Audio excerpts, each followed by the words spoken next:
जाने तू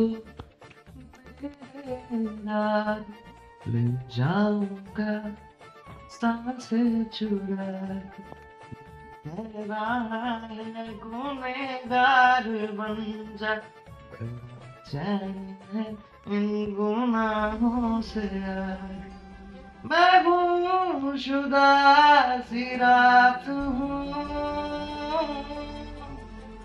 मेरी खुशनुमा सुबह तुम हो मैं जो जी रहा हूँ वजह तुम हो वजह तुम हो। Breaking news. তথ্যমন্ত্রী আনিসুল হকের ব্যক্তিগত সহকারীর লাশ পাওয়া যায় আজ সকালে। যদিও লাশটি পাওয়া গেলেও মাথাটি এখনো নিখোঁজ। একটি কালো কফিনে ফুল দিয়ে সাজানো লাশ সরাসরি তথ্যমন্ত্রীর বাসভবনে পাঠানো হয়েছে। পাশাপাশি গতকাল রাতে দীর্ঘ 6 বছর পর স্নাতক ডিগ্রি অর্জন শেষে দেশে ফিরেছিলেন তথ্যমন্ত্রীর একমাত্র ছেলে সাদমান হক। তবে মা বাবার সান্নিধ্যে আর ফেরা হয়নি সালমানের।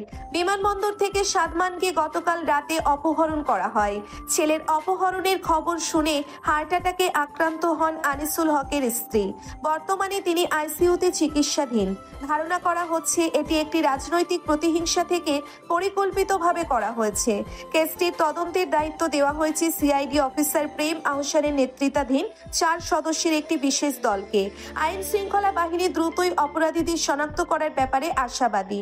কড়া ফ্লেভারের ব্ল্যাক কফিতে চুমুক বসিয়ে রাজকীয় ভঙ্গিতে সোফায় পায়ের উপর পা তুলে বসে নিউজটি দেখল রিচার্ড। অপোজিটে লোকাল আর ন্যাসো বসা। তাদেরও ঠোঁটের কোণেও রিচার্ডের মতো বাঁকা হাসি। লুকাস নিষ্পিস করছে কিছু বলার জন্য। তা লক্ষ্য করলো Richard. Nasso is a good trainer. কি বলতে চাও? শুকনো ঢোক গিলে মাথা তুলল লুকাস। বস, বাংলা এখন খুব ভালো বলতে পারি।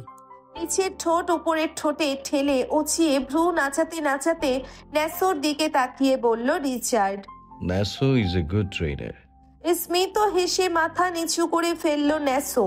লুকাস তখনও হাত চুলকাচ্ছে। রিচার্ড আবারও বলল, কি বলতে চাও? গলা খাসকি দিয়ে নিল লুকাস। ভনিতাহীন বলল, বস, ওই মেয়েটাকে কি পাচার করে দিবেন? না মানে মেয়েটা কিন্তু আগুন সুন্দরী, দাম আসবে খুব। মেয়েটার সবকিছুই কেমন অদ্ভুত। ন্যাসোর কথায় চোখ বুজে মৃদু উপর নিচ মাথা ঝাঁকালো রিচার্ড। মেয়েটার পা থেকে মাথা পর্যন্ত পুরোটাই রহস্যে ঘেরা। বলছি কি বস, মেয়েটাকে রেখে দিলে হয় না? না মানে চেহারাটা খুব মায়াবী, তাই আর কি। লুকাস, তোমার সম্ভবত রিটায়ার নেওয়ার সময় হয়ে গিয়েছে। এই প্রফেশনে মায়ায় পড়লে চলে না। রিচার্ডের নীরের ঠান্ডা গলায় চুপসে যায় লুকাস।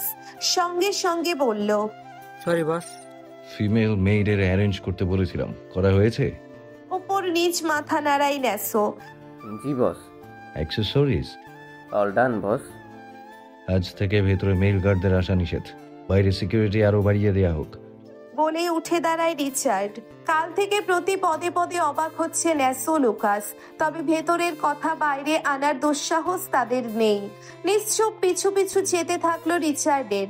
ন্যাসো ড্রাইভিং সিটে বসে জিজ্ঞেস করলো, বস কোথায় যাবেন? রিচার্ড ব্রেস্ট পকেট থেকে কলম বের করে একটা ফাইলে সই করতে করতে তুষ্ট হেসে বলল, অফিসে চল, গেস্ট আসবে, নিচে দাঁড়িয়ে থেকে হোস্ট করব তাদের। রিচার্ডের 10 কথার মধ্যে খুব কথার মানেই বুঝতে পারে তারা। বরাবরের মতো এবারেও ব্যর্থ রিচার্ডের কথার আড়ালে থাকা রহস্য ভেদ করতে।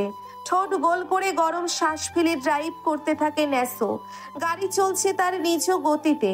মাত্রই আনিসুল হকের বাসভবন থেকে ফিরল সিআইডি অফিসার প্রেম আর তার 3 সহকর্মী।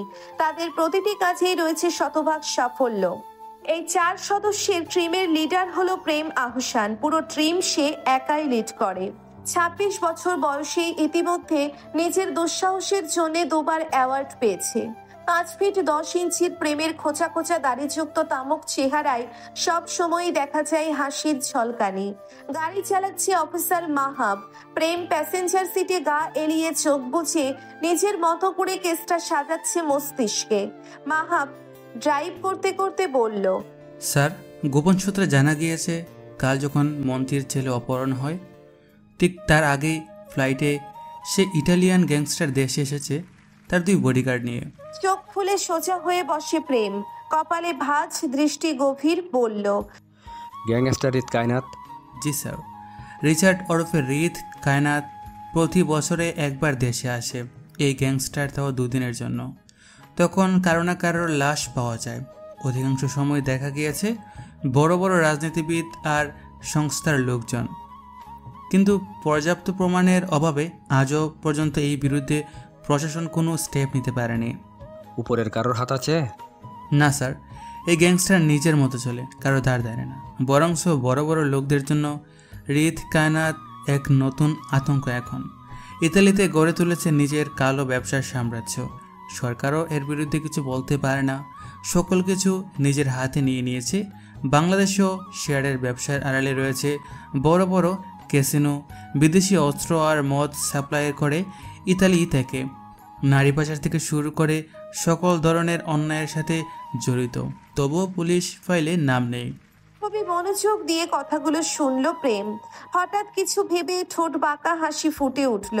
অষ্টপুটে রহস্যময় হাসি বজায় রেখেই বলল, একবার দর্শন নেওয়া যায় সাহসী গ্যাংস্টারের। Welcome man, welcome.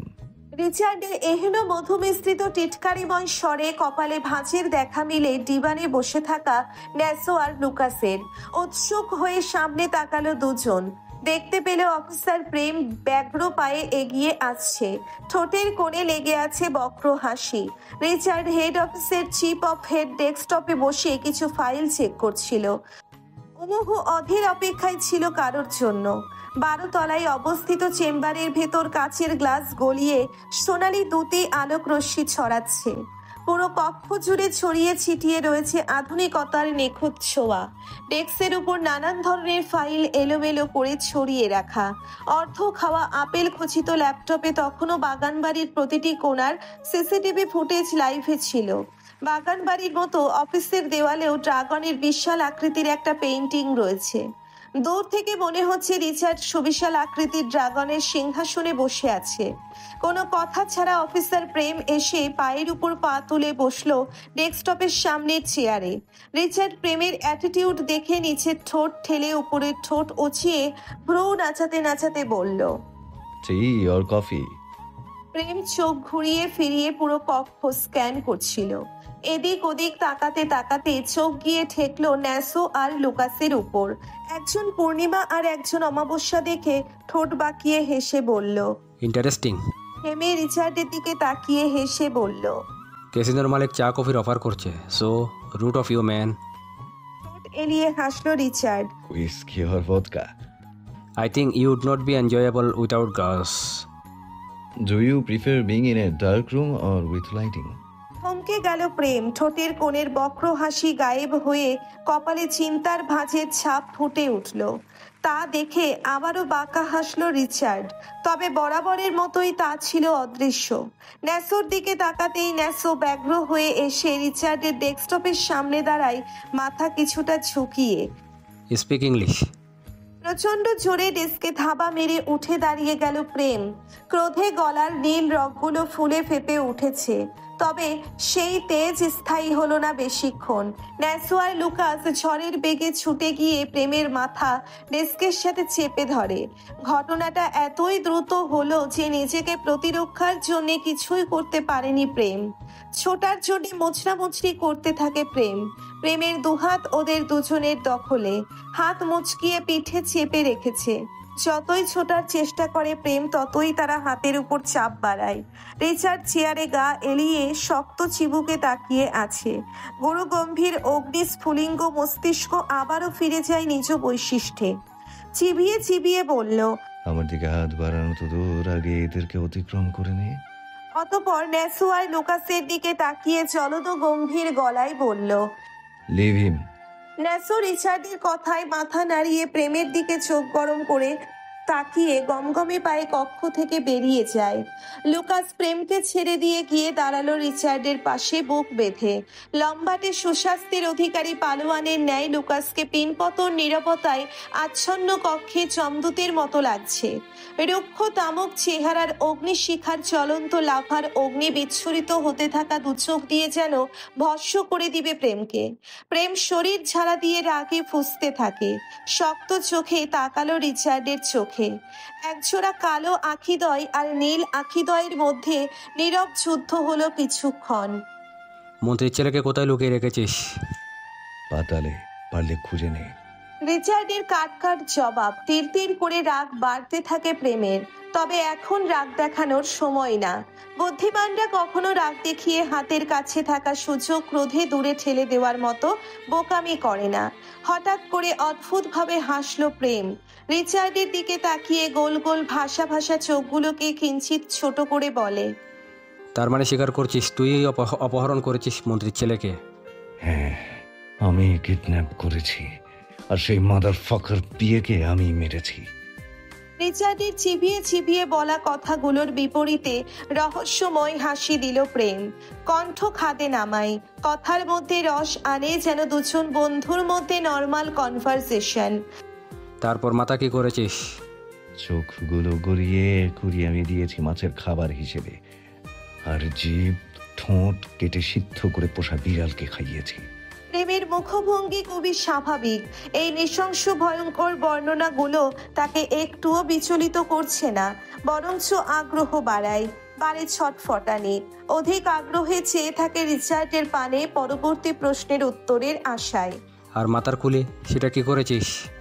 ওয়েট বলেই রিচার্ড ল্যাপটপ প্রেমের দিকে ঘুরিয়ে দিল।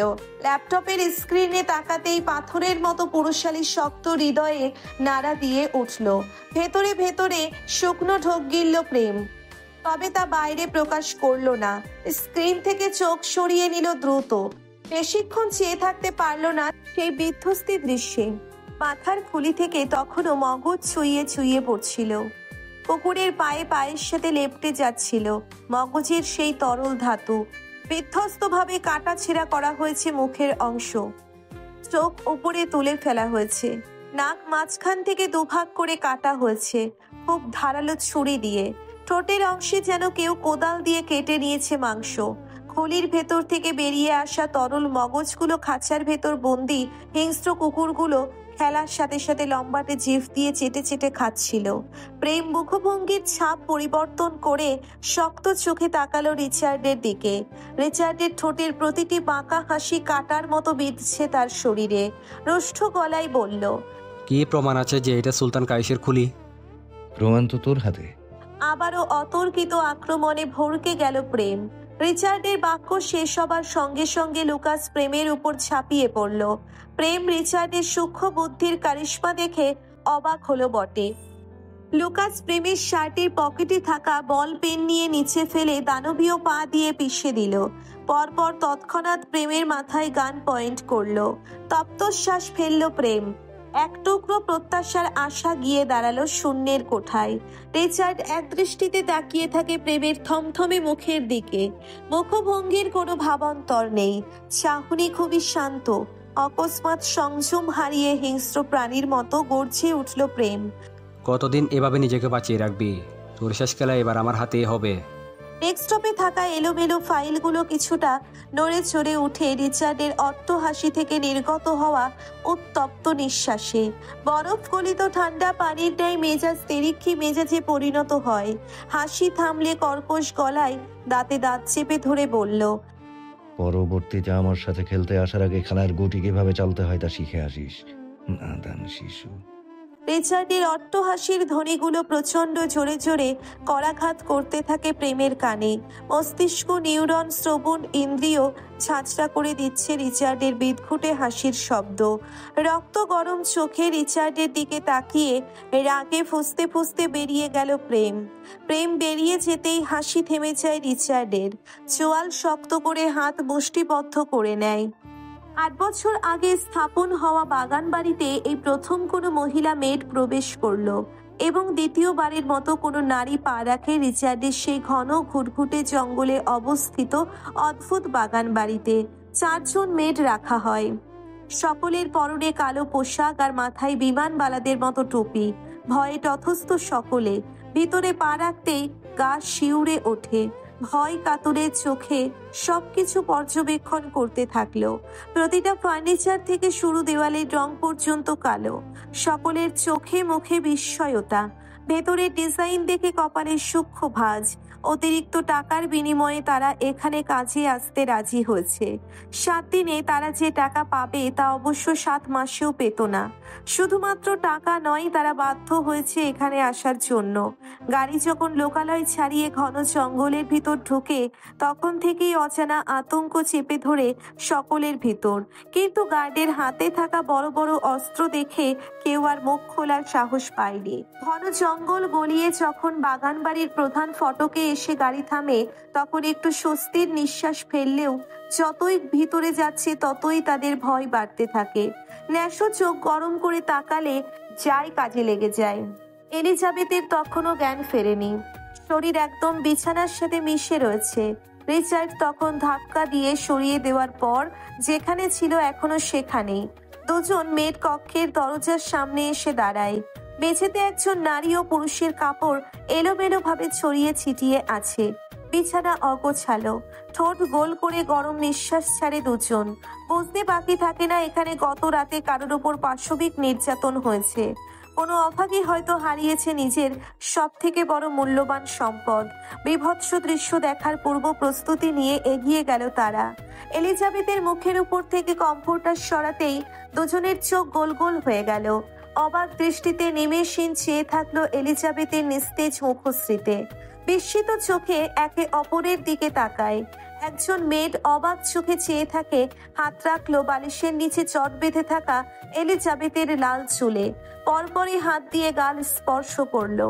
সেই হাত আবারও চোখের সামনে এনে খুবই কাছ থেকে দেখলো কোনো কৃত্রিমতা আছে কিনা।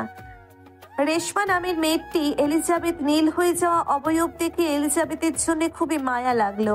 তার নিজেরও এলিজাবেথের বয়সী মেয়ে আছে। নিজের মেয়ের কথা ভাবতেই বুকের ভিতর মোচড় দিয়ে উঠল রেশমার। এলিজাবেথের বিমোহিত সৌন্দর্যের ধ্যান মগ্ন না হয়ে থেকে কাঁপা কাঁপা হাত নাকের কাছে নিয়ে দেখলো শ্বাস প্রশ্বাস চলছে কিনা। স্বস্তির নিঃশ্বাস ফেলে 2 জনেই। অনেকক্ষণ চোখে পানি দেওয়ার পর পিটপিট করে চোখ মেলে তাকালো এলিজাবেথ। রেশমা উৎসুক হয়ে এলিজাবেথের উপর ঝুঁকেছিল। পা নাড়াতে চাইলে ব্যথায় চোখ মুখ কুঁচকে ফেলে এলিজাবেথ। শরীর বিছানা থেকে আলাদা করতে পারছে না, পেটের নিচের অংশ অনুভূত হচ্ছে না। কম্ফোর্টার তুলে নিচের নগ্ন দেহের দিকে তাকায় এলিজাবেথ। রাতের কথা মনে হতেই ঠুকরে কেঁদে উঠল। দিক শূন্য জ্ঞান হারিয়ে পাশে থাকা রেশমার কোমর জড়িয়ে ধরে হাউমাউ করে কাঁদতে থাকে। মাতৃবোন রেশমার। এলিজাবেথের প্রতিটি আর্তনাদ সোজা গিয়ে বিঁধছে রেশমার বৃক্ষপটে। রেশমা ভেতরের জড়তা দূর করে পেলাবো হাত দিয়ে এলিজাবেথের লাল চুলের ভাঁজে ভাঁজ বেরি করতে লাগলো। এলিজাবেথকে নিজে নিজে শান্ত হবার সময় দিল নিজের জীবনের এই চিরন্তন সত্যকে মেনে নিতে। গুমট পরিবেশ এলিজাবেথের কান্না আহাজারিতে শোকে গিয়ে উঠল। গার্ডের দেওয়া নির্দেশনার কথা মনে হলে নিজেকে শক্ত করে রেশমা। এলিজাবেথকে ছাড়িয়ে সোজা করে বসালো। কম্ফোর্টার দিয়ে শরীর ঢেকে দিল ভালো মতো। তারপরও হাঁটুতে মুখ গুজে কাঁদতে থাকে এলিজাবেথ। এরই মধ্যে 2 জন মেড হাত ভর্তি শপিং ব্যাগ নিয়ে এসে রেখে যায়। শক্ত হয়ে দাঁড়ায় রেশমা। দুর্বোধ্য এলিজাবেথের দিকে তাকিয়ে বলল, ম্যাম উঠুন, আপনাকে ফ্রেশ করে দেই। হঠাৎ এলিজাবেথ রেশমার 2 হাত চাপটে ধরল। রেশমা ফিরে তাকালো এলিজাবেথের দিকে। 2টো খাতযুক্ত দৃষ্টি মিলে গেল। এলিজাবেথ নিভে যাওয়া নিস্তেজ স্বরে আকুতি বিনতি করতে থাকে রেশমার কাছে, প্লিজ আমাকে বাঁচান, জানোয়ারটা আমার সর্বোচ্চ লুটে নিয়েছে। আমাকে এখান থেকে বের হতে সাহায্য করুন। আমার শরীর থেকে জানোয়ারটার পারফিউমে স্মেল আসছে। আমাকে নরক যন্ত্রণা দিচ্ছে, আমি মরে যাব, আমাকে বাঁচান। আমরা অপারক ম্যাডাম, মাফ করবেন। আপনারা এভাবে মুখ ফিরিয়ে নেবেন না আমার থেকে, জানোয়ারটা মেরে ফেলবে আমাকে। এভাবে একটা মেয়ে হয়ে আর একটা মেয়েকে ধ্বংসের মুখে ঠেলে দিবেন না। হেমে ফোন আছে আপনাদের কাছে? ফোন করব আমার চাচাকে। আমার চাচা এক্ষুনি এসে আমাকে নিয়ে যাবে। আমাদের কারোর কাছে ফোন নেই ম্যাডাম। ল্যান্ডলাইন কোথায় আছে আমাকে একটু বলুন প্লিজ, জলদি বলুন, শয়তানটা এসে পড়বে। এই বাসায় কোনো ফোন নেই ম্যাম। কার্নিশ বেয়ে অঝরে জল গড়িয়ে পড়তে থাকলো এলিজাবেথের। রাতের দৃশ্যগুলো বারবার ভেসে উঠছে চোখের সামনে, যা তীরের ফলার চেয়েও যন্ত্রণাদায়ক এলিজাবেথের কাছে। হঠাৎ করে এলিজাবেথ নিজের শরীরে আঘাত করতে থাকলো, চুল টেনে ছিঁড়তে থাকে নিজের। এলিজাবেথের পাগলামো আচরণ ঘাবড়ে যায় মেডরা। মনে পড়ে যায় ন্যাসোর শক্ত গলায় বলে দেওয়া সতর্ক বাণীগুলো। দুজনেই এগিয়ে গিয়ে শান্ত করার চেষ্টা করে এলিজাবেথকে। এলিজাবেথ কারোর বাধা মানে না, আঘাতপ্রাপ্ত জায়গাগুলোতে আঘাত করতে থাকে বারবার। থেতলে যাওয়া জায়গায় আবারও আঘাত লাগায়, এবার রক্তক্ষরণ হতে থাকে কিছু জায়গা থেকে। শুকনো ঢোক গিলে মেডরা, শরীরে আর ছিটে ফোটা শক্তিও অবশিষ্ট থাকলো না এলিজাবেথের। আবার কান্নায় ভেঙে পড়ল। মেডরা চাদর দিয়ে ঢেকে এলিজাবেথকে বেড থেকে নামায়। নিজেকে শক্ত করে রাখে এলিজাবেথ একটা জড়সড় বস্তুর মতো। আমাদের কাজ করতে দিন ম্যাম। দয়া করে আমাকে বাঁচতে সাহায্য করুন। আমার জানা মতে আপনি নিজ ইচ্ছায় এখানে এসেছেন ম্যাম। কিছুক্ষণের জন্য থমকে গেল এলিজাবেথ, স্তব্ধ হয়ে তাকিয়ে থাকে ফ্লোরে। শ্রাবণের সকল মেঘগুলো এসে জমা হয় এলিজাবেথের চোখের কোণে। কালো মেয়ে টইটম্বুর হয়ে ঘোলাটে হয়ে, তার সে তো নিজের ইচ্ছেতে এসেছে এখানে, নিজের হাতে নিজেকে বিসর্জন দিয়েছে। কার কাছে অভিযোগ দিবে সে, কোন মুখে? আর একটাও টুশব্দ করলো না এলিজাবেথ। মেয়েটা এলিজাবেথকে ধরে ওয়াশরুমে নিয়ে ফ্রেশ করিয়ে আনে। রেশমা নিজের হাতে খাইয়ে দিল এলিজাবেথকে। বিনা শব্দে চুপচাপ খেয়ে নেয় এলিজাবেথ। রেশমা এলিজাবেথকে খাইয়ে ব্যথায় ঔষধ দিয়ে চলে যায়। তবে যায় না রেশমা দরজার কাছে দাঁড়িয়ে দেখতে থাকে বরফের মতো জমে যাওয়া এলিজাবেথকে। অনুভব করতে পারছে ভিতরে ক্ষতবিক্ষত হৃদয়টা কিভাবে ঘূর্ণিঝড়ে দুমড়ে মুচড়ে ওলট পালট হয়ে যাচ্ছে। চোখ দিয়ে গড়িয়ে শুধু নোনা জল পড়ে। এলিজাবেথ এক দৃষ্টিতে চেয়ে আছে কাঁচের গ্লাস গলিয়ে বাইরে। আদতেও সেই চাহনিতে নেই কোনো প্রাণ। তপ্ত শ্বাস ফেলে চলে যায় রেশমা। মাথায় আইস প্যাক লাগিয়ে বসে আছে তথ্যমন্ত্রী আনিসুল হক। ছেলের শোকে মূর্ছা যাচ্ছে এমন ভাব। একমাত্র ছেলে সাদমান। পাশের সোফায় বসে আছে অফিসার প্রেম ও তার 3 সহকর্মী। অপোজিটে আছে পুলিশ কমিশনার। সকলের কপালে চিন্তার ছাপ। আনিসুল হকের স্ত্রীর অবস্থা এখনো আশঙ্কাজনক। পুলিশ কমিশনার পুরো সোর্স কাজে লাগিয়ে দিলেও এখনো কোনো হদিশ পাওয়া যায়নি সাদমানের। এয়ারপোর্ট রোড সংযুক্ত সকল রাস্তার সিসিটিভি ফুটেজ চেক করেও সন্দেহজনক কিছুই পাওয়া যায়নি। এখনো পর্যন্ত আসেনি মুক্তিপণের জন্য কোনো কল, যা সকলকে খুব ভাবাচ্ছে। প্রেমের কাছে সবকিছু পানির মতো পরিষ্কার হলেও এই মুহূর্তে তার হাত বাঁধা। প্রমাণ ছাড়া তার সকল কথা ভিত্তিহীন আইনের কাছে। আইনের প্রধান শাখা অংশ হলো প্রমাণ। সাক্ষী। লিভিং এরিয়ার নিরাপত্তা ভাঙে পুলিশ কমিশনারের কথায়।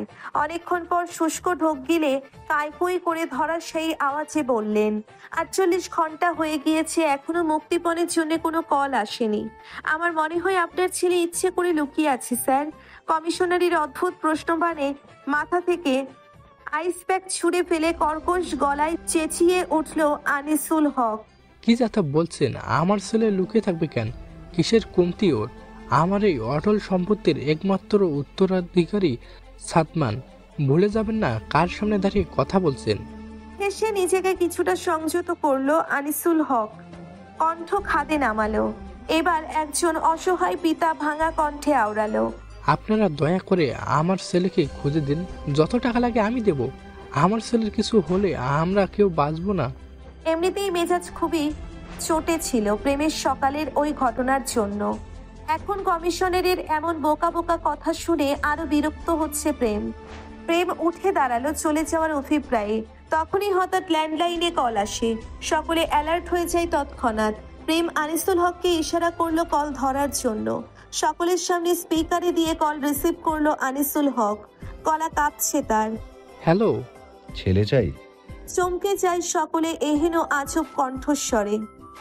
প্রেম বুঝতে পারে ভয়েস চেঞ্জ করে কল করেছে রিচার্ড। চোয়াল শক্ত হয়ে আসে প্রেমের, বুকের ভেতর মোচড় দিয়ে ধরল আনিসুল হকের। সেই হারিয়ে তড়িঘড়ি করে বললেন, হ্যাঁ হ্যাঁ, আমার ছেলেকে চাই সুস্থভাবে। প্লিজ আমার ছেলের কোনো ক্ষতি করবেন না। কেমন আছে আমার ছেলে? তোর ছেলের ভালো থাকা আমার উপর নির্ভর করছে, আর আমার ভালো মুড নির্ভর করছে তোর কথার উপর। শুকনো ঢোক গিলল আনিসুল হক, বলল, কিসের বিনিময়ে আমার ছেলেকে পাবো? টাকা। প্রেম ধীরে ধীরে নিজের মেজাজ হারাতে থাকে। কিছু বলার জন্য উদ্যত হলে কমিশনার চোখ রাঙিয়ে থামিয়ে দিল প্রেমকে। তাতে দাঁত পিষতে থাকে প্রেম। আনিসুল হক কোনো কিছু না ভেবেই বলে দিল, কত টাকা? 50 লাখ। তথ্যমন্ত্রী আনিসুল হক যে খুব সৎ নিষ্ঠাপরায়ণ ব্যক্তি তেমনটা নয়। মন্ত্রিত্বের পাশাপাশি দুর্নীতিতে আষ্টেপৃষ্ঠে জড়িয়ে আছে। টাকার নেই কোনো কমতি। পাটের ব্যবসার আড়ালে রয়েছে মাদকের ব্যবসা। তবে যার জন্যে টাকার পাহাড় গড়ে তোলা, সেই যদি না থাকে, এক কথায় রাজি হয়ে গেল আনিসুল হক। হ্যাঁ আমি রাজি। Wise man. ওপাশ থেকে শোনা যায় কারোর গলা ফাটিয়ে হাসির শব্দ। বিচ্ছিরি হাসির শব্দে কান চেপে ধরল সকলে। প্রেম এবার আর ধরে রাখতে পারল না নিজেকে। সকালে রিচার্ডের খুনের ভয়ঙ্কর বর্ণনা শুনে মনে ভীতি ঢুকে গিয়েছে। আনিসুল হকের কাছ থেকে ছো মেরে টেলিফোন নিয়ে নেয়। কি প্রমাণ আছে সাতমান এখনো জীবিত আছে? প্রমাণ পাঠাচ্ছি। সাথে সাথে সংযোগ বিচ্ছিন্ন হয়ে যায়। বুকের মধ্যে হাত চেপে ধরে সোফায় গা এলিয়ে দেয় আনিসুল হক। চোখের সামনে ঝাপসা হয়ে আসছে সবকিছু। চশমার ফাঁক দিয়ে দুফোঁটা পানি গড়িয়ে পড়ে কার্নিশ বেয়ে। কমিশনার বারবার কাকে যেন কল করছে। সকল পুলিশরা কমিশনারের তিরিক্ষে মেজাজের কবলে পড়ছে দুদিন যাবৎ। প্রেমের সহযোগীরা ইতিমধ্যেই বেরিয়ে গিয়েছে নাম্বার ট্রেস করার জন্য। এক হাত কোমরে বেঁধে পায়চারি করতে থাকে প্রেম। এত চেষ্টা করেও কোনোভাবেই হিসেব মেলাতে পারছে না।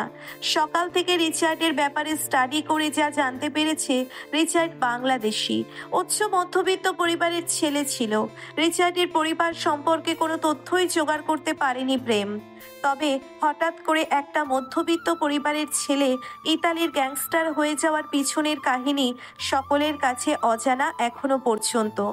8 বছরে রিচার্ড 8 বার দেশে এসেছে, তাও শুধু 2 দিনের জন্য। আনিসুল হকের হিস্ট্রিও চেক করেছে প্রেম।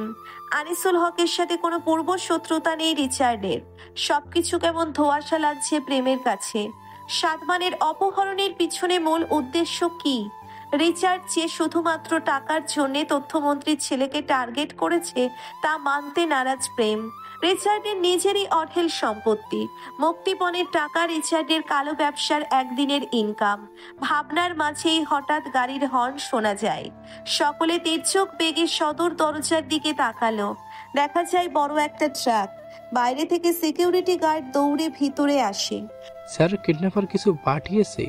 আনিসুল হক দাঁড়াতে গিয়েও আবার সোফায় বসে পড়ে।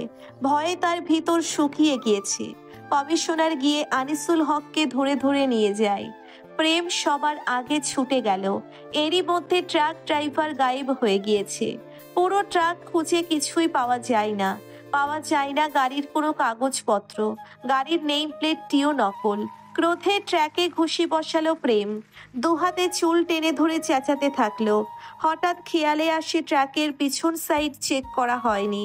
প্রেম এক লাফে ট্র্যাকে উঠে ডিকি খুলে দিল। সঙ্গে সঙ্গে বিচ্ছিরি গন্ধে সকলে নাক চেপে ধরে। প্রেম পকেট থেকে রুমাল বের করে নাক চেপে ধরে সামনে এগিয়ে গেল।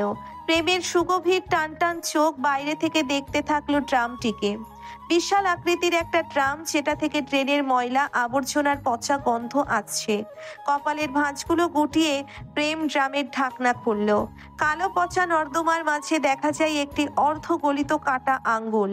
মাংস গলে হাড্ডি বেরিয়ে এসেছে আঙ্গুল থেকে। প্রেম এক দেখায় আন্দাজ করে নেয় ঘটনা। চোখের সামনে প্রতিফলিত হতে থাকে কেউ খুবই আক্রোশের সাথে কাটারি দিয়ে টেনে টেনে মাংস ছিঁড়ে ফালি ফালি করেছে। পরবর্তীতে ফালি ফালি করা ছেঁড়া মাংস অ্যাসিড দিয়ে গলিয়ে দিয়েছে। প্রেম সবকিছু নিজের মতো করে সাজিয়ে ড্রামের মুখ ঢাকনা দিয়ে ঢেকে দিল। ফিরে তাকালো নিচে উৎসুক হয়ে তাকিয়ে থাকা আনিসুল হকের দিকে। আনিসুল হকের ভেজা চোখ দেখে জিনিসটা নিজের মধ্যেই চেপে যায় প্রেম। মাথায় সাজিয়ে নেয় নতুন প্ল্যান।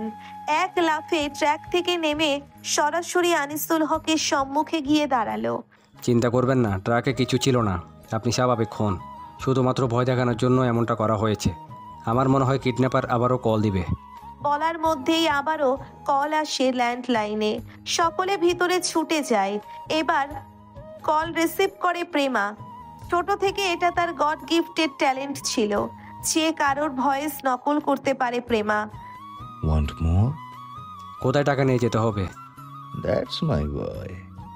আমার ছেলেকে আমি সুস্থ এবং জীবিত চাই, তাও আজকের মধ্যেই। আমার রাজ্যে আমার ইচ্ছেতেই হয় সবকিছু। ফোঁস নিঃশ্বাস ছেড়ে প্রেমা কণ্ঠ খাদে নামিয়ে বলল, আচ্ছা, কখন? কাল সকাল 10টা, আগারগাঁও স্টেশন। বলার সাথে সাথে কল কাট হয়ে যায়। প্রেমের ঠোঁটের কোণে দেখা মিলে বক্র হাসি। কোনো কথা না বলে প্রেম শীষ বাজাতে বাজাতে সদর দরজা পেরিয়ে গিয়ে নিজের বাইকে চড়ে। উদ্দেশ্য আগারগাঁও স্টেশন। রিচার্ডকে দেখা মাত্রই সকল মেড কিচেনে চলে যায়। ন্যাসর করা নিষেধাজ্ঞার মধ্যে এটাও ছিল, রিচার্ডের সামনে যেন কোনো মেড না যায়। লম্বা লম্বা পা ফেলে উপরে চলে গেল রিচার্ড। গায়ে তখনও সকালের কালো কোট আর ভিতরে কালো শার্ট। হাত ঘড়ি খুলতে খুলতে বেডরুমের দিকে এগোতে থাকলো রিচার্ড। দরজা ভেজানো, ভেতরে ঘুটঘুটে অন্ধকার। রিচার্ড লাইট অন করতেই শোয়া থেকে দরফড়িয়ে ওঠে এলিজাবেথ। সকালের পর থেকে একদম স্তব্ধ হয়ে গিয়েছে এলিজাবেথ। একটু আগে এসে রেশমা ওকে খাইয়ে দিয়ে গেল। এলিজাবেথ নিঃশব্দে খেয়ে নিয়েছিল। 3 বার ঔষধ খাওয়ার পরও এখনো শরীরের ব্যথা কমেনি এক ফোঁটা। শরীরের ব্যথা লাঘব করা গেলেও মনের ব্যথা এত সহজেই কি লাঘব হয়? দু চোখের পাতা এক করতে পারে না এলিজাবেথ। চোখের সামনে ভেসে উঠে সেই ভয়ঙ্কর মুহূর্তগুলো। কিভাবে জানোয়ারের মতো পাশবিক অত্যাচার চালিয়ে গিয়েছিল তার উপর সারা রাত। এই প্রথম রিচার্ডকে দেখলো এলিজাবেথ, দেখলো একটা জানোয়ারকে। চোখ ধাঁধানো সৌন্দর্যের অধিকারী মানুষ যে এতটা নৃশংস হতে পারে তা হয়তো এই ভদ্র সমাজের অজানা। মানুষটার চরিত্রের সাথে চেহারার কোনো সাদৃশ্য খুঁজে পেল না এলিজাবেথ। রুক্ষ পুরুষালী তামুক চেহারার অন্তরালে লুকিয়ে আছে এক নরপিশাচ। ঘৃণায় চোখ ফিরিয়ে নেয় এলিজাবেথ, যদিও ভয়ে জবথবু করে কাঁপছিল গরম। রিচার্ডের সুগভীর নিকোষ নীল চোখ গভীরভাবে পরখ করছিল এলিজাবেথকে। শরীর নেতিয়ে পড়লেও সৌন্দর্য এক ফোঁটাও কমেনি এই মেয়ের। অপূর্ব সৌন্দর্যে ধাঁধানো এই মেয়ের রূপ, লোকাসের ভাষায় যা আগুন সুন্দরী। রিচার্ড তাকালো এলিজাবেথের এলোমেলো হয়ে থাকা লাল চুলগুলোর দিকে, যা যত্নের অভাব উস্কো খুস্কো হয়ে আছে। ঘোর লাগা দৃষ্টিতে চেয়ে থাকে রিচার্ড। হঠাৎ এক টানে গলা থেকে টাই খুলে কাউচে ছুঁড়ে মারে। ধীরে ধীরে ওয়েস্ট কোটের বাটন খুলতে খুলতে এক পা করে বেডের দিকে অগ্রসর হতে থাকে। বক্ষ পিঞ্জরের মাঝে অবস্থানরত দুর্বার হৃদযন্ত্র অদৃশ্যমান তেজস্বী আশ্বের সঙ্গে যেন দৌড় প্রতিযোগিতায় নেমেছে। ভূমিকম্পের ন্যায় সম্পূর্ণ শরীর থরথর করে কাঁপতে থাকে এলিজাবেথের। এসির লো টেম্পারেচারেও ঘাম ছুটে যায় এলিজাবেথের। রিচার্ডের পায়ের প্রতিটি স্বতঃস্ফূর্ত কদমে বিস্ফোরিত নয়ন জোড়ায় ভাসছে গত রাতের লোমহর্ষক দৃশ্যগুলো। কানের মাঝে বাড়ি খেতে থাকে নিজের প্রতিটি আর্তনাদ। আতঙ্কের শীতল ঘামে শরীরে চাপানো পাকিস্তানি 3 পিসের কামিজ গায়ের সাথে আষ্টে পৃষ্ঠে লেপটে যায়। হাত পা অসাড় হতে থাকে এলিজাবেথের। রিচার্ড খুব কাছে চলে আসে এলিজাবেথের। বিছানায় হাঁটু গেড়ে এলিজাবেথের উপর ঝুঁকে পেলব হাতে ওর কপালের পাশের চুলগুলো কানের লতির ফোকরে গুজে দিল। রিচার্ডের গরম নিঃশ্বাস আছড়ে পড়ছে এলিজাবেথের উপর। গা শিউরে উঠল এলিজাবেথের। রিচার্ডের শরীর থেকে আসা পারফিউমের ডার্ক স্মেল যা এখনো এলিজাবেথের শরীরের সাথে লেপ্টে আছে তা আরো দৃঢ় হয় কাছে আসায়। 6 বার শাওয়ার নিয়েও শরীর থেকে একেবারে মুছে দিতে পারেনি নরপিশাচের শরীরের ঘ্রাণ। আকস্মিক এলিজাবেথের ধরাশায়ী কাণ্ডে পায়ের রক্ত মাথায় উঠে যায় রিচার্ডের। ড্রাগনের ট্যাটু খচিত শক্ত হাতে চেপে ধরে এলিজাবেথের কণ্ঠনালী, অথচ কপাল থেকে যে গড়িয়ে রক্ত ঝরছে সেদিনে কোনো ভ্রুক্ষেপ নেই। অগ্নি বিচ্ছুরিত হওয়া চোখে তাকিয়ে আছে এলিজাবেথের দিকে। নিঃশ্বাস থমকে গেল এলিজাবেথের। পড়ে গেল হাত থেকে ফুলদানিটা। গলা হতে নির্গত কর্কশ গোঙানির শব্দে দুর্বল গলায় উচ্চারণ করলো এলিজাবেথ। জানোয়ার, নরপিশাচ, অমানুষ, ছেড়ে দে আমাকে। হাতে আরো চাপ প্রয়োগ করলো রিচার্ড। শ্বাস আটকে চোখের কার্নিশ বেয়ে জল গড়িয়ে পড়তে থাকে এলিজাবেথের। রিচার্ড হিংস্র প্রাণীর মতো গর্জে উঠল, কর্কশ গলায় চেঁচালো, এই মেয়ে, আমার সাথে একদম উঁচু গলায় কথা বলবি না, জিভ টেনে ছিঁড়ে ফেলবো, বুঝলি? আমার সাথে কেউ এভাবে কথা বলে না। আবারও মনে করিয়ে দিচ্ছি, টাকা দিয়ে কিনে এনেছি তোকে এখানে। আমার 30 বছরের জীবনে তুই প্রথম মেয়ে যাকে আমি ছুঁয়েছি। তুই আমার বৃক্ষপটে খোদাই করা প্রথম মেয়ে, কিন্তু তাই বলে আমার কাছে নমনীয়তা আশা করিস না একদমই। ঘর করার ছেলে আমি নই, তবুও তোর মুক্তি নেই। তোর শরীরের প্রতিটা লোমকূপ থেকে চোখের জল পর্যন্ত কিনে নিয়েছি আমি। আমার হাতে কোমলতা নয়, গান মানায়। এই রিচার্ড কায়নাতের সকাল শুরু হয় রক্তের স্রোতে হাত ডুবিয়ে, আর রাতের সমাপ্তি ঘটে সেই রক্ত পানিতে ধুইয়ে দিয়ে। রক্ত ভালোবাসি আমি, রক্ত। দেখেছিস আমার শার্টের কলারের লাল দাগ? এটা কোনো নাইট ক্লাবের ভিড় ঠেলে আসা রমণীদের লিপস্টিকের চিহ্ন নয়, এটা রক্ত, মানুষের তাজা উষ্ণ রক্ত, যা আমার সবচেয়ে প্রিয়। আমি বান্ডেল বান্ডেল টাকার হিসেবে আটকাই, কোনো ছলনাময়ী নারীর ফাঁদে আটকাই না।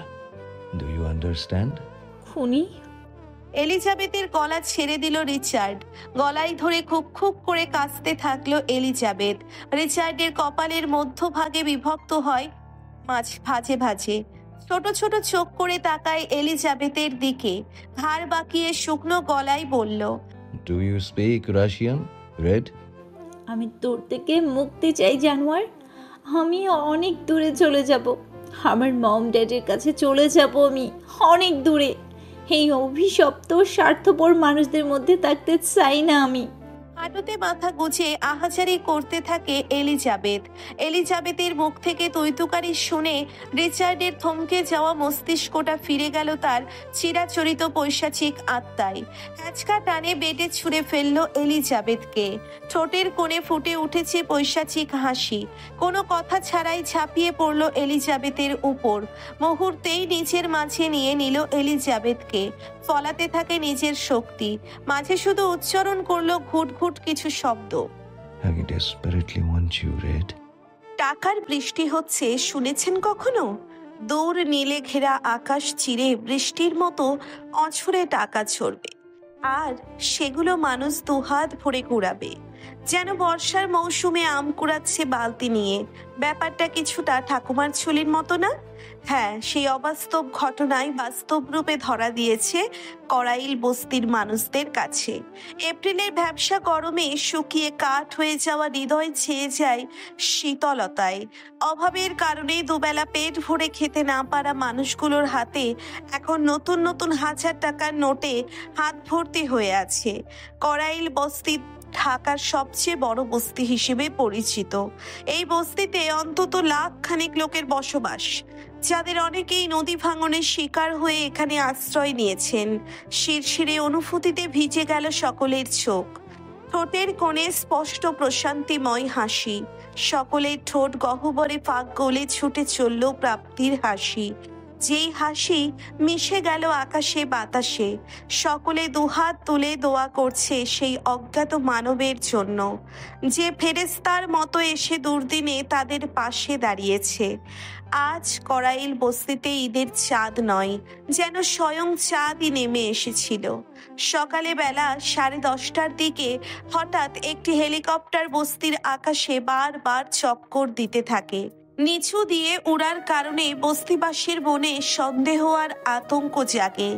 অনেকেই স্থানীয় থানায় খবর দেয়, বাকিরা দল বেঁধে হেলিকপ্টারের গতিবিধি পর্যবেক্ষণ করতে থাকে। হঠাৎই হেলিকপ্টার থেকে টাকার বৃষ্টি নামতে শুরু করে। সোনালি আলোয় ঝলমল করা টাকার নোটগুলো মাটিতে পড়তেই সকলেই হতবাক। কিছুক্ষণেই মাটির স্তর ঢাকা পড়ে ঝকঝক টাকায়। বিস্ময়ে কুঁকড়ে থাকা বস্তিবাসীরা কিছুক্ষণ পরে সেই টাকাগুলো লুফে নেয়। কেউ হাসে, কেউ কাঁদে, কেউ একজন এই বস্তির জন্য এমন অকল্পনীয় উপহার দিল যা সবাইকে আবেগে ভাসিয়ে দিল। সৃষ্টিকর্তার কাছে সেই অজ্ঞাত দাতার জন্য সকলে দুহাত তুলে দোয়া করে।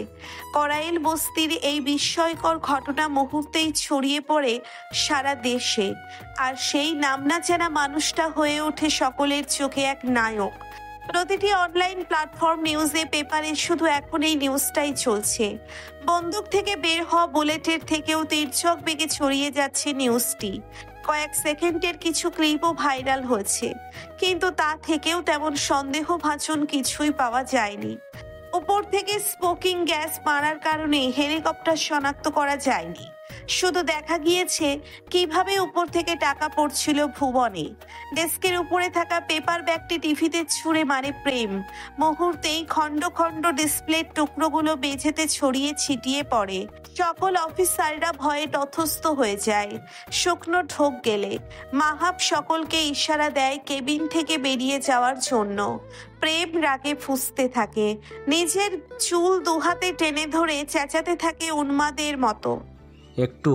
একটুর জন্য ধরতে পারলাম না। উফ, এত বড় ব্লান্ডার কিভাবে করলাম আমি। প্রেমের গলার পাশ দিয়ে সরু ঘামের স্রোত বইছে, কপালের নীলচে রগগুলো ফুলে ফেপে উঠেছে। মাহাব কিছুটা সাহস সঞ্চয় করে এগিয়ে যায়। প্রেমের অগ্নিস্ফুলিঙ্গের মতো জলজল করে অগ্নি জ্বলতে থাকা চোখ থেকে দৃষ্টি সরিয়ে নত দৃষ্টি নিবিষ্ট করে নিচু গলায় বলল, স্যার, কিডন্যাপার নিশ্চয়ই আবার কল করবে। আমাদের ধৈর্য ধরা দরকার। ট্রেনিংয়ে আমাদের এটাই শেখানো হয়েছে। চিবুক শক্ত করে মাহাবের দিকে তাকালো প্রেম। বুক শুকিয়ে এলো মাহাবের। স্মিত স্বরে বলল, সরি স্যার। জিপ বের কর। কোথায় যাবেন স্যার? খেলার শেষ গুটি চালা, এখনো বাকি যে। রহস্যজনকভাবে সেকেন্ডে প্রেমের চেহারার লেবাস পরিবর্তন হয়ে যায় মুহূর্তেই। মাহাবের কাছে অদ্ভুত লাগলেও ভেতরের কথা ভেতরেই চেপে রেখে বেরিয়ে গেল। প্রেম ওষ্ঠপুটে বাঁকা হাসি ঝুলিয়ে একাই হাসতে লাগলো। কিডন্যাপারের কথা অনুযায়ী আনিসুল হক শেওড়াপাড়া স্টেশনের ৬ নম্বর প্ল্যাটফর্মে একটি আর্মির ব্যাগে ক্যাশ ৫০ লাখ টাকা রেখে আসেন, কিন্তু সেই ব্যাপারে আগে থেকেই পুলিশ অবগত ছিল। প্রেম আগের দিন গিয়েই নিজের প্ল্যান সাজিয়ে রেখে এসেছিল। তাদের সবকিছু প্ল্যান মতোই চলছে। পুলিশ এবং সিআইডি সংমিশ্রণে টিম তৈরি করা হয়। তারা কিডন্যাপারকে ধরার জন্যে নিজেদের মতো প্ল্যান সাজায়। ছদ্মবেশে পুরো স্টেশনে বিছিয়ে যায় পুলিশরা। প্রেম টিটি এসেছিল আর তার ৩ সহকর্মী প্ল্যাটফর্মের আশেপাশে ছদ্মবেশে ছড়িয়েছিল। ঠিক 10টায় একটা ট্রেন এসে থামে শেওড়াপাড়া স্টেশনে। সকলে অ্যালার্ট হয়ে যায় তৎক্ষণাৎ। ঠিক তখনই ট্রেন থেকে অনেক মিলিটারি নেমে আসে। তারা সদ্য ট্রেনিং শেষে ফিরেছে, আর সেই সুযোগ কাজে লাগায় মনস্টার মাইন্ড কিডন্যাপার, যে নিজেও মিলিটারি ড্রেস পরেছিল। সকলের ভিড়ে মিশে এসে ওই ব্যাগটি নিয়ে পালিয়ে যায়। পুলিশ ব্যাগটি না পেয়ে কিডন্যাপারকে খুঁজতে থাকে, কিন্তু তার আগেই কিডন্যাপার টাকার ব্যাগ নিয়ে পালিয়ে যায় সকলের চোখ ফাঁকি দিয়ে। ঠিক তারপরে করাইল বস্তিতে উপর থেকে হেলিকপ্টারে টাকা ফেলা হয়। প্যারিসের সাদা প্রিমিয়াম গ্লাসে প্রকৃতি থেকে আগত ফ্রেশ হাওয়াগুলো বারবার বাড়ি খাচ্ছে, ফলে মৃদু শব্দের সৃষ্টি হচ্ছে। পর্দার ফাঁক গলিয়ে টিপ টিপ করে আলো আছড়ে পড়ছে সাদা টাওয়ালে।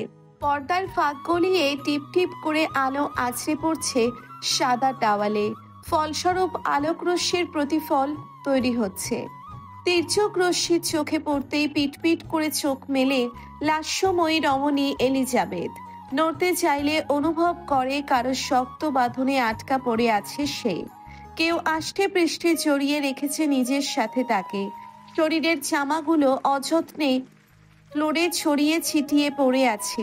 মস্তিষ্ক জাগ্রত হয় এলিজাবেথের। একটুও নড়াচড়া করলো না, স্তব্ধ নিশ্চুপ হয়ে থাকলো কিছুক্ষণ। শুধু চোখের কার্নিশ বেয়ে উষ্ণ তরল বেয়ে পড়েছে। এলিজাবেথ কাল রাতেও পারেনি নিজেকে বাঁচাতে। হারিয়েছে নিজের নারী সম্পদ আবারও। শ্রাবণের ধারার স্রোতে টইটম্বুর হয়ে আখি যুগল ঘোলাটে হয়ে আসে। মস্তিষ্কে নিউরনে থালাবাসন ঝামা ঘষার ক্রিং ক্রিং শব্দে ঝাঁঝরা হয়ে যাচ্ছে। তবুও চোখের পাতা ফেলে না এলিজাবেথ। ফ্ল্যাশব্যাকের মতো সেই পাশবিক নির্যাতনের দৃশ্যগুলো প্রতিফলিত হতে থাকে চোখের সামনে। রিচার্ডের বাহুডোরে আবদ্ধ হয়ে আছে এলিজাবেথ। রিচার্ডের ঠোঁট গহ্বরের ফাঁক গলিয়ে আসা উষ্ণ নিঃশ্বাস গুলি আছড়ে পড়ছে এলিজাবেথের কানের লতিতে। একবারের জন্যেও ঘুরে তাকায় না এলিজাবেথ রিচার্ডের দিকে। এলিজাবেথের এক হাত এখনো গায়ের ওড়না দিয়ে খাটের সাথে বাঁধা, নাকের সরু পথে লাল তরল শুকিয়ে জমাট বেঁধে আছে। চিবুকে দানবীয় হাতের আঙ্গুলের ছাপ। ছোট্টবেলার সেই স্বপ্নের মতো দিনগুলোর কথা মনে পড়ে ফুপিয়ে উঠল এলিজাবেথ। ভাগ্যের নির্মম পরিহাস আজ তাকে কোথা থেকে কোথায় নিয়ে এসেছে। কান্নার ফলে জবথব করে কাঁপতে থাকা এলিজাবেথের গড়ন, ফলস্বরূপ চোখের পাতায় আদুরে পরশ বোলানো ঘুমটুকু আর ধরে রাখতে পারল না রিচার্ড। শেষমেশ তন্দ্রা কেটে কাঁচা ঘুমের ইস্তফা ঘটল এলিজাবেথের ফুঁপানিতে। সকাল সকাল এলিজাবেথের কান্নার শব্দ আর শরীরের প্রতিটি ঝাঁকুনি রিচার্ডের কর্ণগহ্বরে ইস্পাত ধারানো শব্দের মতো লাগছে। চোখের কানিসের রগগুলো হিংস্র হয়ে জেগে ফুলে ফেপে ওঠে। নিজের বাহুডোর থেকে পা দিয়ে লাথি মেরে সরিয়ে দেয় এলিজাবেথকে। এলিজাবেথের ক্ষত শরীরটি ছিটকে গিয়ে পড়ে বেড সাইডে। বিশাল আকৃতির বেড হওয়ায় নিচে পড়েনি এলিজাবেথ। একে তো টানা 2 রাত যাবৎ ঘুম নেই, সেই সঙ্গে শরীরের উপর পাশবিক অমানবিক নির্যাতন। নিজেকে আর সংযমে রাখতে পারল না এলিজাবেথ। হাউমাউ করে কাঁদতে থাকে। কিন্তু এই যান্ত্রিক মানবের কাছে যা বিষের ফলার মতো, বিরক্তিকর আর ন্যাকামো। একটুও বিচলিত করছে না রিচার্ডকে এলিজাবেথের নীল হয়ে যাওয়া মুখশ্রী, ভিতরে শুকিয়ে কাঠ হয়ে যাওয়া বক্ষ পিঞ্জর। উঠে বসল রিচার্ড। কপালের মধ্যভাগে প্রসারিত হয় বিরক্তিকর সূক্ষ্ম ভাঁজে ভাঁজে। এলিজাবেথের ভিতরে জমাট বেঁধে থাকা কষ্টগুলো অগ্নিস্ফুলিঙ্গের মতো করে দাউ দাউ করে জ্বলে উঠল। মেরে ফেলুন না আমাকে, মেরে ফেলুন। এভাবে তিলে তিলে শেষ করাচ্ছে। মেরে ফেলা অনেক ভালো। আপনার মতো জানোয়ারের সংস্পর্শে থেকে প্রতিটা মুহূর্ত কলঙ্কিত হচ্ছে আমি। এভাবে বাঁচতে চাই না আমি। এর থেকে মৃত্যু শ্রেয় আমার জন্য। সকাল সকাল পর্যাপ্ত ঘুমের অভাব হলে সাধারণ সকলেই মেজাজি চটে যায়।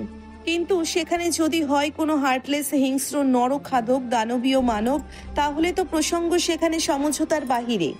রিচার্ডের মেজাজ তীর করে বেড়ে গিয়ে ঠেকল মস্তকের উপরিভাগের পাতলা চামড়ার তালুতে। থমকে যাওয়া মস্তিষ্কটা ফিরে গেল তার চিরাচরিত পৈশাচিক আত্মায়। রিচার্ড গভীর জঙ্গলে রাজ করা হিংস্র জন্তুর মতো ঝাঁপিয়ে পড়ল আড়ষ্ট এলিজাবেথের উপর। হাতের বাঁধন খুলে চুলের মুঠি ধরে টেনে নিয়ে আসে নিজের কাছে। কণ্ঠস্বর থেকে উবে যায় ঘুমের লেশ বিশেষ। কর্কশ গলায় চেঁচিয়ে উঠল এলিজাবেথের কাঁপছে গলা চেপে ধরে। আই ওয়ার্ন ইউ, আমার সাথে কেউ এভাবে কথা বলে না। এলিজাবেথ জীবনে এমন ভারী স্বর আগে কখনো শুনেছে বলে স্মরণ করতে পারল না। এই কণ্ঠস্বরের নিজস্ব ওজন রয়েছে, যা শুনলেই হৃদয়ে চাপ অনুভব হয়। রিচার্ডের নীল চোখ হতে অগ্নি বিচ্ছুরিত হচ্ছে। পিশাচের মতো হিংস্র চাহনি এলিজাবেথকে হিমবাহে পরিণত করল। শরীর কাঁপুনি দিয়ে উঠল। কিছু মুহূর্তের জন্য সেই সমুদ্র নীল চোখে আটকে যায় এলিজাবেথ। ঠাওর করে উঠতে পারে না এত মায়ায় আষ্টে পৃষ্ঠে চড়িয়ে থাকা চোখগুলো কিভাবে অন্যের চোখে পানি দেখেও নিজেকে ধরে রাখতে পারে। কেন অপর প্রান্তের স্রোতের তালে নিজেও ঝাঁপিয়ে পড়ে না? মানুষ রূপে জানোয়ার একটা। বলেই রিচার্ডের মুখে থুথু ছুঁড়ে মারল এলিজাবেথ। সেই মুহূর্তেই রিচার্ডের চোখে আগুনের এমন শিখা জ্বলে উঠল, যেন ঝড়ের আগে আকাশ ছেয়ে থাকা ঘন কালো মেঘপুঞ্জের মধ্যে ঘর্ষণের পর বজ্রপাত ফেটে পড়েছে। রিচার্ডের অবয়বটাও ঠিক সেই বজ্রপাতের মতো ঝলসে উঠল, আলো আর আগুনের অস্থির খেলায় দগ্ধ। রিচার্ড বেড কেন্দ্রিক ছোট্ট ক্যাবিনেটের ড্রয়ার থেকে রিভলভার বের করে সরাসরি তাক করে এলিজাবেথ ললাটে। কোনো ভাবান্তর নেই এলিজাবেথের চাহনিতে। শক্ত হয়ে চেয়ে থাকে রিচার্ডের চওড়া তামুকে। মাথায় তাক করে রাখা সাইলেন্সার যুক্ত রিভলভারের সেফটি লক খুলে ট্রিগারে আঙ্গুল বসালো রিচার্ড। ট্রিগার প্রেসের সেই ভয়ঙ্কর শব্দে দাঁতে দাঁত চেপে চোখ মুখ কুঁচকে ফেলে এলিজাবেথ। ভয়ে ঠোঁট কাঁপতে থাকে। সেটা দেখে রিচার্ডের ওষ্ঠপুটে কোনো পৈশাচিক হাসির রেশম দেখা দিল। ঠিক এতটুকু মৃত্যুর ভয় সে দেখতে চেয়েছিল এলিজাবেথের অবয়বে। মৃত্যুর জন্য প্রস্তুতি নিয়ে রেখেছিল এলিজাবেথ। ভেবেছিল এই বুঝি বন্দুকের গুলি কপালে সূক্ষ্ম চামড়ায় ভাঁজভেদ করে গোল ছোট বলের ন্যায় মস্তিষ্কটাকে ছিন্ন বিচ্ছিন্ন করে খুলে ভাগ করে বেরুবে। ঢলে পড়বে এলিজাবেথ মৃত্যুর কোলে। রক্ষা পাবে এই রক্ষিতা নামক অভিশপ্ত জীবন থেকে, অন্ধকারের অভিশপ্ত মহারাজের কাছ থেকে। তবে তেমন কিছুই অনুভূত হলো না এলিজাবেথের। আটকে রাখা দম ছেড়ে চোখ খুলতেই প্রথমে দেখতে পেল রিচার্ডের কালচে ঠোঁটের বাঁকা হাসি। আবারও চোখ ভিজে এলো এলিজাবেথের জীবনের এই অবিচ্ছেদ্য পরিণতি মেনে নিয়ে। সে মরেনি, রক্ষা পায়নি এই নরখাদক জীবন থেকে। নারী শরীরের মূল্য বুঝি এতটাই নস্যিক আপনার কাছে যে টাকার বিনিময়ে কেনা যায়? এলিজাবেথের কণ্ঠে ছিল না কোনো প্রাণ, না ছিল কোনো গাম্ভীর্যতা। সেই নিস্তেজ অনুভূতিশূন্য কথার বিপরীতে রিচার্ডের কাট কাট জবাব। দাঁতে দাঁত পিষে চিবিয়ে চিবিয়ে বলল, যারা ইজ্জত রাখতে জানে না তাদের মুখে ইজ্জতের কথা মানায় না। বিশেষ করে নারীদের মুখে তাদের ইজ্জতের কথা তো নাই। ওরা শুধু ধ্বংস করতে জানে, ধ্বংস। জানোয়ার। No, Red, I'm worse more than your thoughts. রিচার্ডের গা ছাড়া জবাবে ঘৃণায় মুখ ফিরিয়ে নেয় এলিজাবেথ। গলা ছেড়ে চেঁচিয়ে বলল, আমার নাম এলিজাবেথ, রেড নই আমি। এলিজাবেথের ফিরিয়ে নেওয়া মুখ পেলবো হাতে নিজের দিকে ফিরালো রিচার্ড। এলিজাবেথের ময়ূরের পাখার মতো সুগভীর নিকোষ কালো চোখের পাপড়ি জোড়া রুক্ষ খসখসে হাতে ভিজিয়ে দিল রিচার্ড। মাথার পিছনে হাত দিয়ে মুষ্টিমেয় করে রাখা চুল থেকে হাত সরিয়ে ফেললে সাথে সাথে ঝুলে থাকা নিস্তেজ দেহ গাছ থেকে শুকিয়ে ঝরে পড়া শুকনো পাতার মতো আছড়ে পড়ে কটনের বালিশে। অতি ঘন লাল রেশমি চুলগুলো বিছিয়ে বালিশে জায়গা দখল করে নিল। চোখ মুখ খিচে দম আটকে রাখে এলিজাবেথ। রিচার্ড ডুব দিল এলিজাবেথের চুলে। সূর্যের পাশে দাঁড়িয়ে থাকা সৈন্যদের মতো লালচে রেখায় সাজানো কাটা কাটা চুল। রিচার্ড তার সরু নাক এলিজাবেথের চুলের ভাঁজে ঘষে নিতে থাকে। দীর্ঘ টানে শুষে নেয় প্রতিটি ঘ্রাণ। প্রতিটি শ্বাস যেন তার কাছে নতুন কোনো পৃথিবীর দরজা খুলে দেয়। চুলের গন্ধে বিভোর হতে হতে ধীরে ধীরে এগিয়ে যায় এলিজাবেথের আরও কাছে। যেন এই নৈকট্যে লুকিয়ে আছে তার সমস্ত আরাধনার উৎস। এলিজাবেথের কোমল পাতলা কানের লতিতে রিচার্ডের হিমশীতল নাকের ডগা লাগতেই কেঁপে উঠল এলিজাবেথের গরণ। দুহাতে খামচে ধরে বিছানার বেডশিট। অভিশপ্ত আরেকটি প্রহরের সূচনা ভেবে বুক শুকিয়ে এলো। রিচার্ড এলিজাবেথের নাকের কাছে মুখ নিয়ে পুরুষালী গরুগম্ভীর হাস্কি ভয়েসে বলে গেল, I couldn't be bothered to spare a thought or a glance for that. You will remain Red forever from now on. Got it? দ্বিতীয়বারের মতো একটা নোংরা বস্তুর মতো এলিজাবেথকে নিজের থেকে ধাক্কা দিয়ে সরিয়ে কোমরে টাওয়াল পেঁচিয়ে ওয়াশরুমে চলে যায় রিচার্ড। বালিশে মুখ গুজে আবারও ফুপিয়ে উঠল এলিজাবেথ। শান্তিনিকেতনে এলিজাবেথ নেই আজ 3 দিন। এই 3 দিন ঘর থেকে বের হয়নি ইকবাল সাহেব। তবে তাতেও কোনো অনুশোচনার দেখা মেলেনি সবিতা বেগমের মাঝে। দিব্যি আছে, বরঞ্চ মনে মনে খুবই খুশি হয়েছে। তবে এখন সংসারের কাজের চাপ পুরোটাই এসে পড়েছে তার উপর। গত 8 বছরে রান্নাঘরে খুব কমই দেখা গিয়েছে সবিতা বেগমকে। রান্নাঘর মোছা, থালা বাসন মাজা থেকে শুরু করে সকল কাজ এলিজাবেথকে দিয়েই করাতেন। এখন এলিজাবেথ না থাকায় সকল কিছু নিজেকেই করতে হচ্ছে। ফলস্বরূপ মেজাজ সারাক্ষণ খিটখিটে হয়ে থাকে। স্বামী যে 3 দিন যাবৎ খাচ্ছে না তাতেও কোনো মাথা ব্যথা দেখায় যায়নি মহিলার মধ্যে। তবে দুপুরে রান্না করতে গিয়ে যখন দেখলো লবণ শেষ হয়ে গিয়েছে, তখনই খিটখিটে মেজাজ তেরিক্ষি মেজাজে পরিণত হয়। খুন্তি হাতে রাগে গিজগিজ করতে করতে রান্নাঘর থেকে বের হয়। ইকবাল সাহেব তখনও খবরের কাগজ ঘেটে ঘুটে রিচার্ডের ব্যাপারে তথ্য খুঁজছিলেন। গত 3 দিন ধরে এটাই করে যাচ্ছে ভদ্রলোক। রিচার্ডের ব্যাপারে কোনো এমন কিছুই জানে না ভদ্রলোক, যে যেটা রেস ধরে রিচার্ডের কাছে যেতে পারবে। তাই কোনো উপায়ন্তর না পেয়ে পুরনো সকল পেপার জোগাড় করে ঘাঁটতে থাকে। এত বড় গ্যাংস্টার নিশ্চয়ই কোনো না কোনো খবর পাওয়া যাবে সেই আশাতে তখনই রুমে আসে সবিতা বেগম। এসেই ছো মেরে হাত থেকে খবরের কাগজ নিয়ে যায়। নিজে খাবে না তো খাবে না, এখন কি আমাদেরও না খাইয়ে মারবে? ইকবাল সাহেব বরাবরই খুব নরম মনের মানুষ। সেই সুযোগই কাজে লাগিয়েছিল ইকবাল সাহেবের বাবা ইসমাইল। জোর করে নিজের থেকেও বয়সে বড় সবিতা বেগমের সাথে বিয়ে দেয় শুধুমাত্র বন্ধুর কাছে দেওয়া কথা রাখার জন্য। বাবার দেওয়া কথা ইকবাল সাহেবও ফেলতে পারেনি।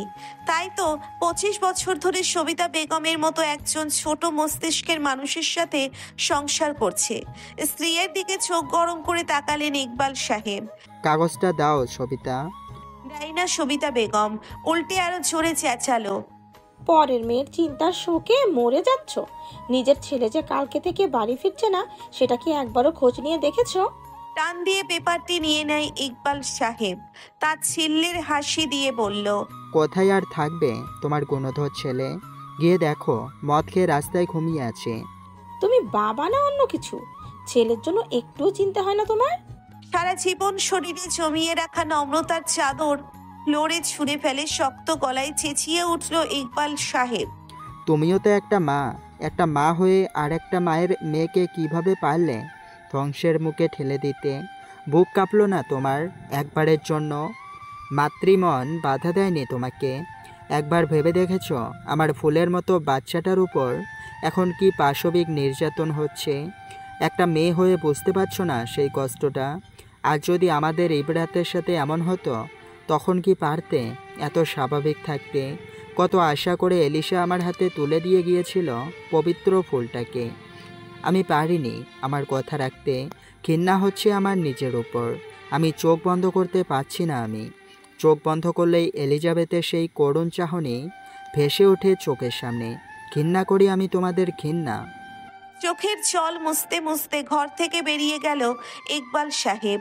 সবিতা বেগম স্তব্ধতায় জমে যায়। চোখের পলক পড়ছে না। এখনো একদৃষ্টিতে সামনে তাকিয়ে আছে। পর্দার আড়াল থেকে ইব্রাত বেরিয়ে আসে। কাঁধে কারোর হাতের স্পর্শে হতচেতন হয়ে ফিরে সবিতা বেগম। পেছন ফিরে তাকায় ইব্রাতের দিকে। ইব্রাতের চোখের পাতা কাঁপছে। আম্মু, এলিজাবেথের জায়গায় আমি হলেও কি তুমি এমন কঠিন হয়ে থাকতে? মেয়েকে বুকের সাথে চেপে ধরল সবিতা বেগম। বুকের সাথে মিশিয়ে রেখে বলল, আমার লাশের উপর দিয়ে তোকে নিয়ে যেতে হতো মা। ইব্রাতের গলা ভেজা। বলল, তাহলে এলিজাবেথকে কেন নিয়ে যেতে দিলে আম্মু? ইব্রাতের বুক থেকে ঝাড়া মেরে সরিয়ে দিল সবিতা বেগম। রুষ্ট গলায় বলল, যা করেছি সবই তোর জন্যই।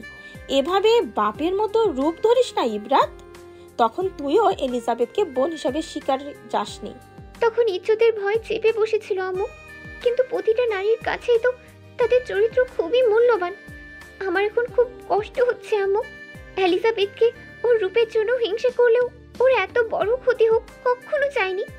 আমার জীবন বাঁচাতে গিয়ে নিজেকে বিসর্জন দিয়েছে এলিজাবেথ। সবিতা বেগম কোনো প্রতি উত্তর না করে হনহনিয়ে চলে যায়, যেন সেও সম্মুখীন হতে চাইছে না নিজের বিবেকের কাছে।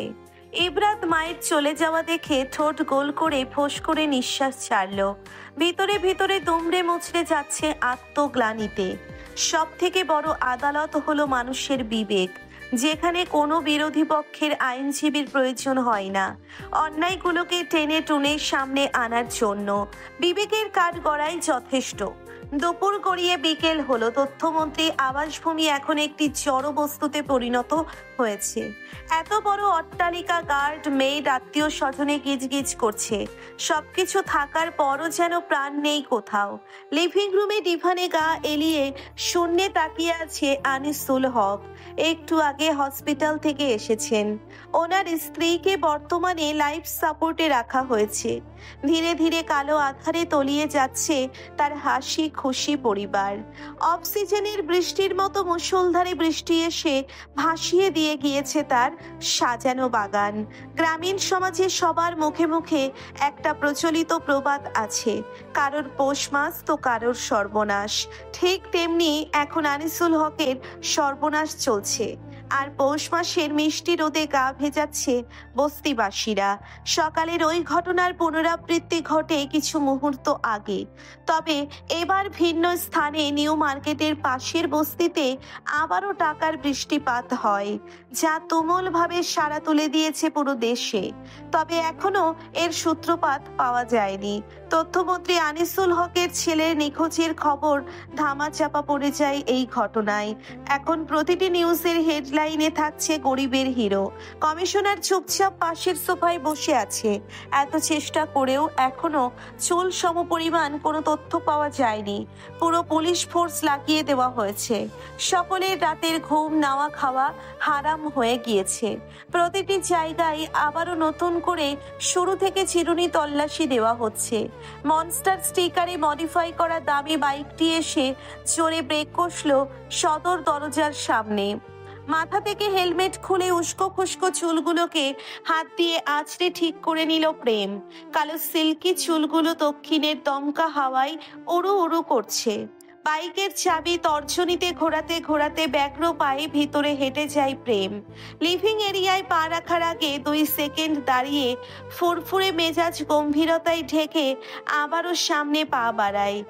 গিয়ে বসলো সরাসরি কমিশনারের সামনে। কমিশনার এই সময় প্রেমকে দেখে রসগোল্লার মতো গোল গোল চোখগুলো কিঞ্চিত ছোট করে তাকিয়ে গমগমে গলায় বলল, এই সময় তুমি এখানে? বিপরীতে চমৎকার হাসি দিল প্রেম। সামনের ছোট টেবিল থেকে চায়ের কাপ নিয়ে আয়েশি ভঙ্গিতে চুমুক দিয়ে বলল, আসলাম কিডন্যাপার আর কোনো কল করেছে কিনা জানার জন্য। প্রেমের কথায় চোখ গরম করে তাকালেন কমিশন। চিবিয়ে চিবিয়ে বলল, তো সেটা জানার জন্য তোমার এখানে আসতে হলো। তোমার কি মনে হয় টাকা নিয়ে যাওয়ার পর কিডন্যাপার আর কল দিবে?